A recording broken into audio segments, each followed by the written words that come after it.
आज का जो रियल इंसिडेंट है वो हमें सोमानिका ने भेजा है। सोमानिका जिनका जन्म पंजाब में हुआ, उनकी पूरी परवरिश पंजाब में हुई। 2019 में कॉलेज प्लेसमेंट उनकी लगी दिल्ली में, दिल्ली के कीर्ति नगर में एक बैंक में वो एक एग्जीक्यूटिव के तौर पर वहाँ पर हायर हुई थी। कॉलेज प्लेसमेंट थी तो जल्दी ही ज्वाइन भी करना था, घर वालों ने फटाफट से अप्रूवल दे दिया। अब सोमानिका ने बताया कि अक्षय भाई 2019 में आने से पहले ना तो उस टाइम कोविड का इतना पता था और ना ही ये पता था कि वहाँ पर जाके जिस लोकेशन पे वो रहने वाली है वहाँ पर उनके साथ कुछ ऐसे हादसे होने वाले थे जिनके बारे में सोमानिका ने जिंदगी में कभी नहीं सोचा था। तो बात है 2019 की, जब सोमानिका ने अपना कॉलेज पास आउट किया और कॉलेज प्लेसमेंट उनकी लगी कीर्ति नगर में। एक एप्लीकेशन उन्होंने देखी जहां पर उन्होंने देखे कि कुछ रूम्स अवेलेबल है। ये एप्लीकेशन खरीदने बेचने से रिलेटेड थी। इस एप्लीकेशन पे बहुत सारे रूम्स की अवेलेबिलिटी उस टाइम पर सोमानिका ने देखी 2019 में कीर्ति नगर में। वहां पर देखा कि कुछ पीजीज भी अवेलेबल है। जब ये स्टूडेंट थी तब पैसा बहुत ज़्यादा नहीं था, तो इन्होंने सोचा कि यार मैं किसी पीजी में शिफ्ट हो जाती हूँ जिसमें डबल शेयरिंग या ट्रिपल शेयरिंग होगी। इसी ही तरीके से इन्होंने देखा कि डबल शेयरिंग वाला एक रूम अवेलेबल है, तो ये वहाँ पर कीर्ति नगर में अपना सारा सामान लेके उस पीजी को देखने के लिए गई। सोमानिका ने बताया कि अक्षय भाई आप बिलीव नहीं करोगे, जब मैं उस पीजी को देखने गई तो मुझे 3rd फ्लोर पर रूम मिला। 3rd फ्लोर पे 6 जो थे वहाँ पर रूम्स अवेलेबल थे। किसी में डबल शेयरिंग था, किसी में ट्रिपल शेयरिंग था और उसी हिसाब से रेट्स भी थे। 2 वॉशरूम वहाँ पर हुआ करते थे, फ्लोर पर एक किचन हुआ करती थी। जब सोमानिका वहाँ रूम देखने गई तो उन्होंने देखा जिस रूम में उन्हें रखा गया है उसमें डबल शेयरिंग है, मतलब अभी फिलहाल सोमानिका को वहाँ पर अकेले रहना था। एसी वगैरह सब कुछ सही था, लेकिन सोमानिका ने बताया कि जो पीजी वाली आंटी थी जब सोमानिका को 3rd फ्लोर पर लेके गई तो सोमानिका ने देखा कि वहाँ पर बहुत ही ज़्यादा नेगेटिव फीलिंग आ रही है। मतलब जैसे आप देखते हैं किसी नई जगह पे जाते हैं तो कभी कभार आपको बहुत पॉजिटिव फील होता है, लेकिन सोमानिका ने बताया कि मेरे को वहाँ पर जाते ही बड़ी नेगेटिव फीलिंग सी आई। और जब इस चीज़ का कंफर्मेशन मिली था कि भाई प्लेसमेंट तो लगी चुकी है, तो पीजी भी देख लिया है, ठीक है, और लड़कियाँ भी रह रही है, तो इन्होंने सोचा कि उन्हें कुछ एडवांस दे के मैं अपना सामान शिफ्ट कर लेती हूँ।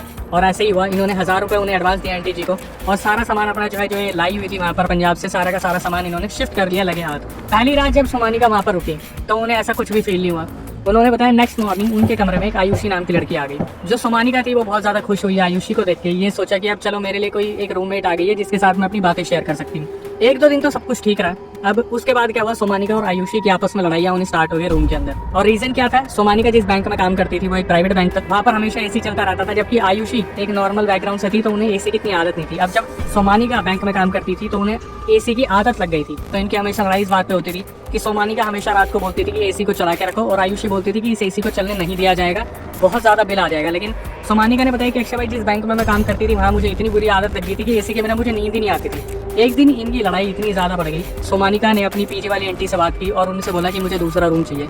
तो वो आंटी ऊपर आती है और सोमानिका को एक रूम दिखाती है, थोड़ा ही आगे जाके वो रूम काफ़ी बड़ा था और ट्रिपल शेयरिंग में था। तो जिस रूम में सोमानिका और आयुषी रहते थे उसका रेंट था 6500 रुपये, क्योंकि वो डबल शेयरिंग में था, और जो बड़ा रूम था वो ट्रिपल शेयरिंग में था तो उसका 5500 रुपये किराया था। सोमानिका को तो कोई बुरी चीज़ लगी नहीं और सोमानिका वहाँ पर मूव हो गई। 1 रात बीती, 2 रात बीती और आयुषी अकेले रहने लगी और आयुषी को बहुत बुरा लगने लगा ये सोच के कि एक ही तो दोस्त थी यहाँ पर और वो भी बुरा मान के दूसरे कमरे में चलेगी। तो एक दिन आयुषी सोमानिका के पास आती है और बोलती है कि यार हमने बेफालतू में लड़ाई कर ली सिर्फ एसी के चक्कर में। और जब आयुषी सोमानिका के साथ उस रूम में बैठी थी तो उनके दिमाग में एक बात आई कि एसी तो इस रूम में भी है और ये रूम काफ़ी बड़ा भी है, अगर इस रूम में एसी चले तो आयुषी तक उतनी ठंडी हवा नहीं पहुंचेगी। सोमानिका को तो क्या है, एसी की आदत है, वो तो झेल लेगी, लेकिन आयुषी ने सोचा कि यार मेरा किराया भी कम हो जाएगा अगर मैं इस रूम में शिफ्ट हो जाती हूँ। ट्रिपल शेयरिंग में भी कोई आया भी तो नहीं है, मतलब ये लोग एक रूम में रह रहे थे जो छोटा था और जिसमें एसी की हवा बहुत तेज होती थी तो रूम बहुत चिल्ड हो जाता था। तो आयुषी ने सोमानिका से बात की कि यार ये ट्रिपल शेयरिंग में इसका किराया कम है, मैं भी यहीं शिफ्ट हो जाती हूँ। पीजी वाली आंटी से बात की इन दोनों ने और जो सोमानिका और आयुषी थी वो वापस बड़े वाले रूम में आ गए जो ट्रिपल शेयरिंग वाला था। अब यहाँ तक इनका पीजी का सफ़र बहुत सही था, कोई दिक्कत नहीं थी, बहुत अच्छा चल रहा था। सोमानिका अपने जॉब पे जाती थी, आयुषी एक स्टूडेंट थी तो वो पढ़ा करती थी, वो अपनी लाइब्रेरी में जाती थी, आसपास जो भी लाइब्रेरी पढ़ती थी। बात है 2019 की, जब एक और मेंबर की एंट्री होती है इनकी लाइफ में। एक इनसे ही बड़ी दीदी इनके बगल वाले रूम में रहने आती है जिनका नाम था सुभाषनी। वो यहाँ पर IVF के लिए आई थी। उनका घर आगरा में था लेकिन वो दिल्ली में आई ही इसलिए थी कि वो अपना IVF करवा लें। उनके जो हस्बैंड थे वो मॉरिशस में रहते थे, लेकिन ये नहीं मालूम कि इनके बीच में क्या परेशानियां थी। लेकिन मुझे सोमानिका ने बताया कि जो सुभाषनी दीदी आई थी वो यहाँ पर IVF के लिए आई थी दिल्ली में। अब इसके बाद क्या हुआ, सोमानिका ने मुझे बताया कि अक्षय भाई जैसे ही सुभाषनी दीदी ने हमारे 3rd फ्लोर पे कदम रखा, ऐसा लगा जैसे हमारा पूरा पीजी अचानक से हॉन्टेड हो गया। सोमानिका ने बताया कि अजीब अजीब सी हरकतें शुरू हो गई। लड़कियाँ वहाँ पे जो रहती थी 3rd फ्लोर पे, उन्हें वहाँ पर किसी एंटिटी की प्रेजेंस होना फील हो गई। ऐसा लगता था जैसे गेट अपने आप बज रहे हैं, कोई रेलिंग पे से वहाँ पर कोई हाथ से नाखून रगड़ता हुआ जा रहा है, जैसे आप आवाज़ सुनते हैं किसी मेटल के रगड़ने की। अब हुआ क्या, सुभाषनी दीदी जो आई थी वो IVF के लिए आई थी, तो IVF के दौरान उन्हें इंजेक्शन वगैरह लगा करते थे और उन्हें रेस्ट के लिए बोला गया था, तो वो पीजी में रेस्ट किया करती थी। अब आपके दिमाग में ये आ रहा होगा कि मॉरिशस में हस्बैंड रहते हैं तो लड़की जो है वो किसी अपार्टमेंट में ना जाके पीजी में क्यों रह रही थी। तो सोमानिका ने मुझे बताया कि अक्षय भाई सुभाषनी दीदी जो थी वो बिल्कुल एक ग्राउंड फैमिली से थी, तो वो अपने पैसे बचाने के लिए पीजी में शिफ्ट हुई थी और उन्हें बोला भी गया था कि ऐसी जगह पे रहना जहाँ तुम्हारे आगे पीछे केयर करने वाले हैं। सोमानिका ने रिकॉर्डिंग में बताया कि अक्षय भाई जब से सुभाषनी दीदी ने वहाँ कदम रखा, सबको अजीब अजीब सी चीज़ें फील होनी स्टार्ट हो गई। ऐसा लगता था जैसे कभी कोई बर्तन गिर रहा है, कभी वॉशरूम में टैप अपने आप ऑन हो जाता है, कभी रेलिंग पर मेटल से रगड़ने की आवाज़ आती थी। तो धीरे धीरे ये चीज़ें बढ़ती गई। अब ये जो चीज़ें पीजी लड़कियों को फील हो रही थी, वो बार बार अपना अंधविश्वास मान लेती थी। आधे से ज़्यादा लड़कियां वहाँ जॉब कर रही थी, कुछ वहाँ पे स्टूडेंट के तौर पर रह रही थी। अब बात आती है 25 दिसंबर की, जब सारी लड़कियां प्लान बनाती है कि यार क्रिसमस आ रहा है और हमें सेलिब्रेट करना चाहिए। तो उनमें से कुछ लड़कियां थी जो अपने घर जा चुकी थी और सोमानिका, सुभाषनी, आयुषी, उनके साथ कुछ और लड़कियां थी जो सेलिब्रेट करने गई थी। तो रेस्टोरेंट में इन्होंने खाना वाना खाया, आते टाइम काफ़ी ने डिले हो गया था। अब मुझे जो सोमानिका ने बताया कि जब ये लोग खाना खा के वापस आए पीजी में, तो पीजी में वहाँ पर रात को अजीब अजीब सी हरकतें स्टार्ट हो गई। मतलब ऐसा लगता था जैसे सब अपने रूम में अगर सो रहे हैं तो रूम के बाहर से किसी के गुजरने की आवाज़ आती थी। ऐसा लगता था जो बालकनी वाला गेट है, जो पीजी के बालकनी वाला गेट होता था, वहाँ पर कोई विस्पर कर रहा है। मतलब अजीब अजीब सी आवाज़ें आती थी, कुछ ऐसी अजीब अजीब सी आवाज़ें जैसे कोई बच्चा है, कभी कोई औरत है। इस तरीके की अजीब अजीब सी आवाज़ें लड़कियों को बहुत तंग कर रही थी। एक दो दिन तो इन लड़कियों ने इस चीज़ को सहन करा कि पीजी में अजीब अजीब सी चीज़ें हो रही हैं। इन लोगों ने सोचा कि यार ठीक है, कुछ ना कुछ ऊँच नीच हो रही होगी। लेकिन तीसरे चौथे दिन जो सुभाषनी दीदी आई थी, उनका पहला जो IVF हुआ था वो फेल हो गया। सारी लड़कियों को बहुत बुरा लगा कि सुभाषनी दीदी इतनी दूर से आई है IVF के लिए और वो सक्सेसफुल हो नहीं पाया। और कहीं ना कहीं उन्होंने इस चीज़ को कनेक्ट करना शुरू कर दिया कि यार ये फ्लोर मनूस है या फिर ये पीजी मनूस है, कहीं इसकी वजह से तो ऐसा नहीं हो रहा। लेकिन ठीक है, एक प्रोसेस होता है IVF का, अगर फेल हो गया तो फिर उसे दोबारा अटैम्प्ट किया जा सकता है। लेकिन जैसे जैसे IVF होता है वैसे वैसे बॉडी और ज़्यादा वीक होती है। धीरे धीरे वक्त गुजरने लगा और जो सुभाषनी दीदी थी उन्होंने फाइनली ये सोचा कि अब सेकेंड IVF के लिए वो जो है अपने आप को प्रिपेयर करेंगे। अब सोमानिका ने बताया कि वो तो जॉब पे जाती थी, वापस आती थी। क्रिसमस के टाइम पे जो लड़कियां गई हुई थी वो अभी भी वापस नहीं आई थी, तो पीजी काफ़ी खाली रहने लगा था। तो जो सुभाषनी दीदी थी उन्होंने सेकंड IVF के लिए अपने आप को प्रिपेयर किया और वो जब गई वहाँ से वापस आई तो उनको काफ़ी इंजेक्शंस वगैरह लगते थे और उनको बेड रेस्ट के लिए बोला गया था। तो सोमानिका ने बताया कि जो सुभाषनी दीदी थी उन्होंने आगरा से अपनी मम्मी को बुला लिया।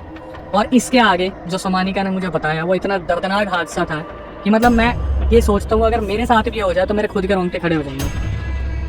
सोमानिका ने बताया कि सब अपने अपने रूम में थे और जो सुभाषनी दीदी थी उनके रूम में दो लड़कियां और रहती थी जो इस टाइम पर थी नहीं। तो सुभाषनी दीदी ने अपनी मम्मी को आगरा से बुला रखा था। ये मम्मी और बेटी दोनों रूम में सो रहे थे। एक गेट था जो नॉर्मली फ्लोर की तरफ खुलता था और एक गेट था जो बालकनी की तरफ खुलता था। ये माँ बेटी आराम से लेटी हुई थी। तभी अचानक से सुभाषनी दीदी को फील हुआ कि जैसे बालकनी वाला गेट है जिसके बाहर से तो कोई आ नहीं सकता, जा नहीं सकता, वहाँ पर किसी ने नोट करा। पहले इन्हें ऐसा लगा कि यार ठीक है, शायद नॉर्मली कुछ लगा होगा या वहम है। ये उठ के खड़े हुए, बालकनी का गेट खोला और गेट खोलने पे जब इन्होंने देखा तो वहाँ कोई भी नहीं था। इन्हें लगा शायद वहम होगा। ये माँ बेटी दोबारा सोने के लिए लेटे अगले 10 मिनट के अंदर और फिर दोबारा ऐसा लगा बालकनी वाला गेट किसी ने नॉक करा। इस बार ये बहुत ज़्यादा डर गई, ये सोच के कि उस साइड से कौन आ सकता है, वहाँ से आने का कोई चांस ही नहीं बनता। सुभाषनी दीदी ने क्या करा, ये सब कुछ जब वहाँ पे हो रहा था तो उन्होंने अपना फ़ोन उठाया और सोमानिका को कॉल करा कि यार हमारे रूम में ये दिक्कत हो रही है। तो सोमानिका हंसते हुए बोली कि अरे दीदी कैसे वहम पाल रहे हो, रुको मैं अभी आती हूँ। तो सोमानिका ने बताया कि अक्षय भाई आप बिलीव नहीं करोगे, मैं उनके रूम में गई, मैंने उनका मजाक बना दिया कि आप क्या ये सारी चीज़ें वहम पालते हो, ऐसा कुछ भी नहीं होता, ऐसा थोड़ी ना होता है, आज तक हमारे साथ तो हुआ ही नहीं। लेकिन सोमानिका ने बताया कि कहीं ना कहीं मेरे दिमाग में ना अक्षय भाई वो चीज़ें चल रही थी कि फील तो हर लड़की को कुछ ना कुछ होता था, लेकिन कोई भी इस मुद्दे को बढ़ने नहीं देता था।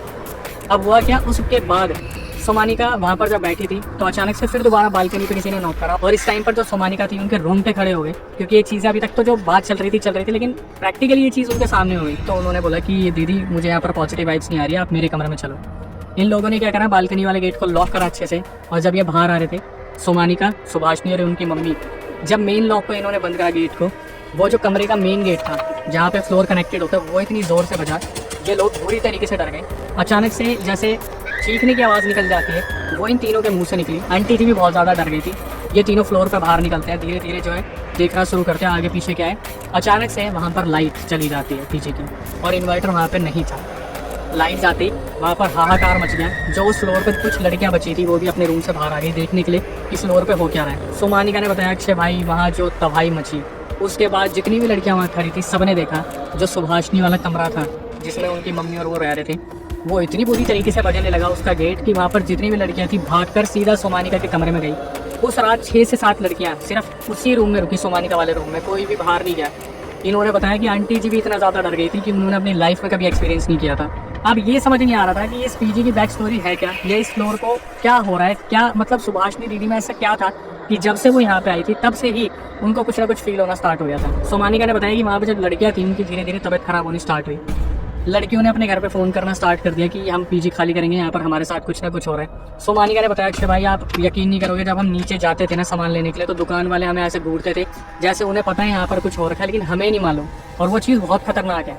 दुकान वाले ऐसे ही घूरते थे, और जब ये पूछती थी दुकान वालों से कि क्या हुआ अंकल आप घूर रहे हो, तो वो पूछते थे कि आप कहाँ रहते हो, तो लड़कियाँ बताती थी कि हम इस पीजी में रहते थे। इससे सोमानिका ने बोला कि उस पीजी में, तो बस वो मुँह नीचे कर लेते थे जैसे कोई बहुत बड़ा हादसा हो रखा है वहाँ पे, लेकिन कोई भी हादसे को सामने लाया नहीं जा रहा है। अब सोमानिका ने बताया कि इतने बुरे हाल आ गए कि जब वो लोग सुबह उठते थे, कपड़े सूख रहे होते थे, तो ये 6-6, 7-7 लड़कियां हाथ पकड़ के जाती थी हनुमान चालीसा प्ले करके, और वहाँ से कपड़े लेके आती थी। आंटी जी भी ऐसे ही काम करती थी वहाँ पे।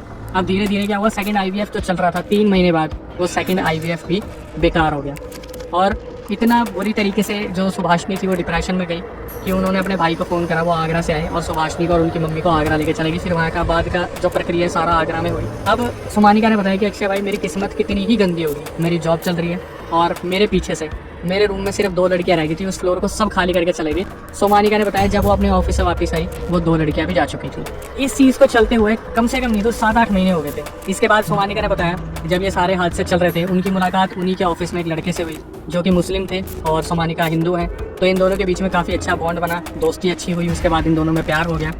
ये हादसा जब तक चल रहा था वो अपने बॉयफ्रेंड को सब कुछ बताया करती थी, आज पीजी में ऐसा हुआ वैसा हुआ। और उनके जो बॉयफ्रेंड थे वो भी इसी चीज़ को ऐसे ही बोलते थे कि यार तुम लोग फिर शिफ्ट हो जाओ, या तुम लोग पता नहीं इतना मजाक में क्यों ले रहे हो। कभी कभी वो मजाक भी बना देते थे कि ऐसा कुछ नहीं होता, तुम लोगों ने दिमाग में ऐसा कुछ बना रखा है। अब हुआ क्या, सोमानिका ने बताया कि मेरा पीजी पूरा खाली, गलती से रात को लाइट चली गई।